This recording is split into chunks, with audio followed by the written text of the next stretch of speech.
Assalamualaikum warahmatullahi wabarakatuh. Alhamdulillah wassalatu wassalamu ala Rasulillah wa ala alihi wa sahbihi wa mawalah amma ba'd. Puji syukur kehadirat Allah Subhanahu wa taala, kita berjumpa kembali dengan Pak Jajang. Baik anak-anakku sekalian, sebelum dilanjutkan kita mulai dengan membaca lafzul basmalah bersama. Bismillahirrahmanirrahim. Baik, pada kesempatan kali ini kita akan membahas tentang meneladani perjuangan Nabi di Madinah. Dan untuk kali ini kita akan membahas tentang kebijakan strategis Nabi Muhammad SAW. Ya. Setidaknya ada 4 kebijakan strategis Nabi Muhammad SAW dalam membangun masyarakat Muslim di Madinah. Yang pertama adalah membangun masjid. Yang kedua, mempersaudarakan kaum muhajirin dan ansor. Dan yang ketiga adalah diadakannya perjanjian piagam Madinah. Dan yang keempat adalah membangun ekonomi umat. Keempat poin tadi akan kita bahas satu persatu. Yang pertama, membangun masjid. Sebelum tiba di Madinah, Rasulullah SAW singgah selama 4 hari di satu daerah yang bernama Quba, yaitu sekitar 5 km barat daya Madinah. Nah, di sana Nabi Muhammad SAW membangun masjid untuk melaksanakan sholat Jumat. Masjid yang pertama dibangun tersebut adalah Masjid Quba. Jadi masjid yang pertama dibangun oleh Nabi Muhammad SAW adalah Masjid Quba. Nah, sesampainya di Madinah, kegiatan pertamanya juga membangun masjid. Jadi, yang pertama kali dilakukan di Madinah pun membangun masjid, yaitu Masjid Nabawi. Nah, masjid tersebut dibangun di atas tanah yang dibeli dari 2 anak yatim. Nah, itu kebijakan yang pertama. Jadi sebelum apa-apa Rasul membangun masjid. Pertama di Kuba dan berikutnya setibanya di Madinah membangun Masjid Nabawi. Nah, coba perhatikan. Masjid tersebut memainkan peranan penting dalam pembinaan umat, ya, dalam berdakwah. Dan masjid tersebut dipergunakan untuk melaksanakan hal-hal berikut ini. Ya, perhatikan. Yang pertama, kegiatan ibadah, sholat, zikir, belajar Quran, dan lain-lain. Di samping untuk ibadah, masjid pun digunakan sebagai tempat untuk pendidikan, ya, baik itu pendidikan pengajaran Islam ataupun ilmu-ilmu yang lain, ilmu umum yang lain. Nah, di samping tempat untuk pendidikan juga masjid digunakan sebagai tempat pertemuan, ya, untuk musyawarah, untuk menyelesaikan permasalahan umat, bahkan mengatur strategi perang pun dilaksanakan di masjid. Selain itu, masjid pun pada saat itu digunakan sebagai tempat untuk menjamu tamu atau menyambut tamu, baik itu tamu dari dalam ataupun luar negeri. Selain itu juga menjadi tempat kegiatan sosial seperti penampungan zakat fitrah, infak, sedekah, dan juga untuk menyalurkannya.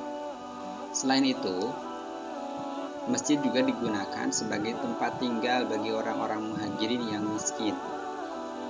Ya. Mereka tinggal di serambi masjid tersebut. Karena mereka tinggal di serambi masjid, maka dikenal dengan istilah ahlus sufah. Sufah itu adalah serambi. Jadi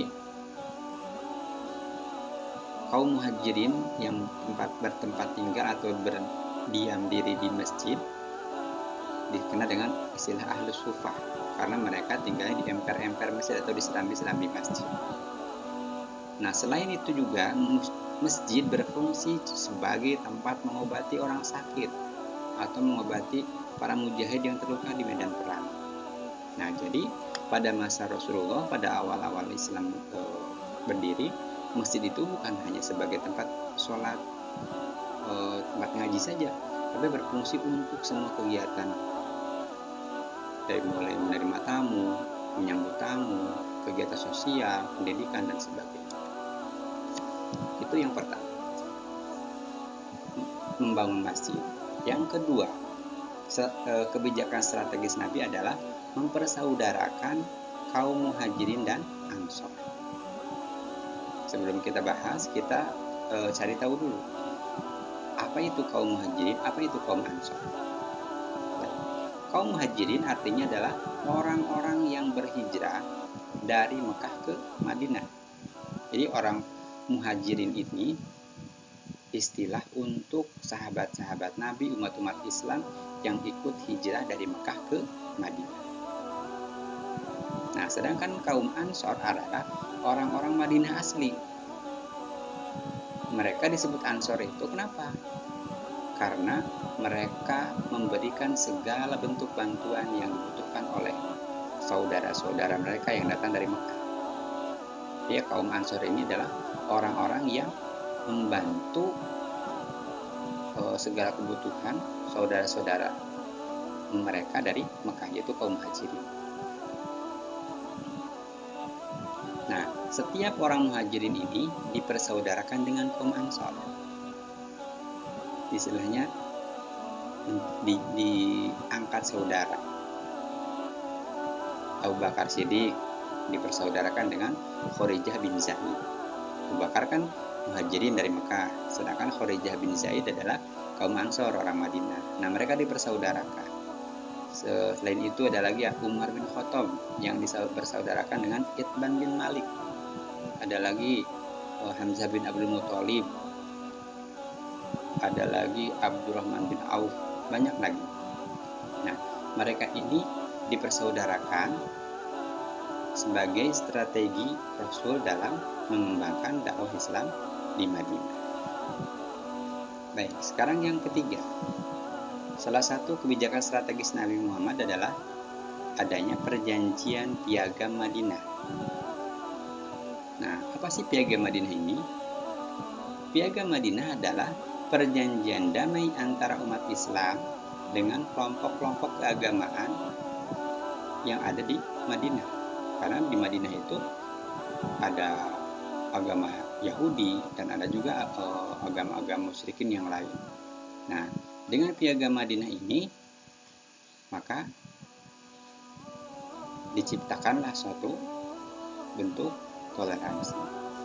Karena tujuan dari adanya Piagam Madinah ini adalah menciptakan toleransi agar tercipta keamanan, ketentraman, serta kebaikan semua orang di Madinah.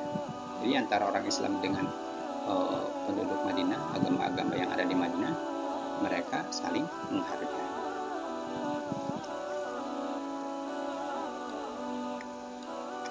Nah, pada intinya, Piagam Madinah ini adalah menyatakan bahwa umat Islam dan Yahudi memiliki kebebasan yang sama dalam beragama, selama tidak ada saling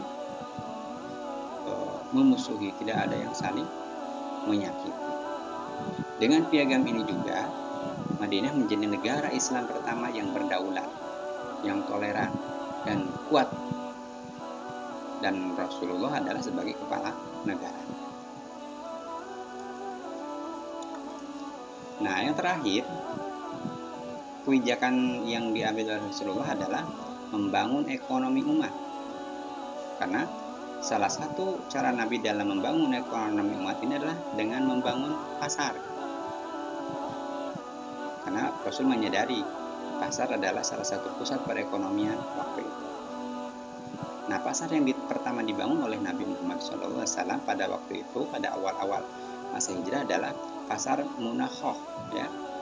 Pasar apa? Pasar Munakhoh yang terletak di sebelah barat Masjid Nabawi. Rasulullah SAW dengan strategi tersebut telah berhasil menguasai perekonomian masyarakat Madinah. Yang sebelumnya ekonomi masyarakat Madinah dikuasai oleh orang-orang Yahudi.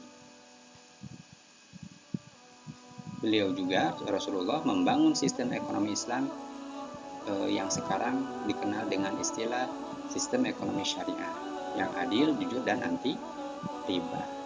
Nah, keempat poin tersebut menjadi cikal bakal kuatnya Islam, karena keempat kebijakan strategis tadi diambil oleh Rasulullah pada saat Islam mulai berkembang di Madinah. Keempat kebijakan tadi apa? Kita ulang. 1. Membangun masjid. 2. Mempersaudarakan kaum muhajirin dan kaum ansor. 3. Dengan adanya perjanjian piagam Madinah. Dan yang keempat adalah membangun ekonomi umat. Itulah kebijakan strategis Nabi Muhammad SAW dalam membangun masyarakat muslim di Madinah pada awal-awal Rasulullah hijrah. Semoga banyak manfaatnya, banyak hikmahnya, dan menjadi ilmu buat kita semua. Dan semakin mencintai, semakin kita kagum terhadap perjuangan Rasulullah SAW, dan kita bisa menauladaninya, mencontohnya, dan mengamalkan dalam kehidupan sehari-hari. Terima kasih atas perhatiannya. Kita tutup dengan hamdalah. Alhamdulillahirabbil alamin. Subhanakallahumma bihamdika asyhadu an la ilaha illa anta astaghfiruka wa atubu ilaik. Assalamualaikum.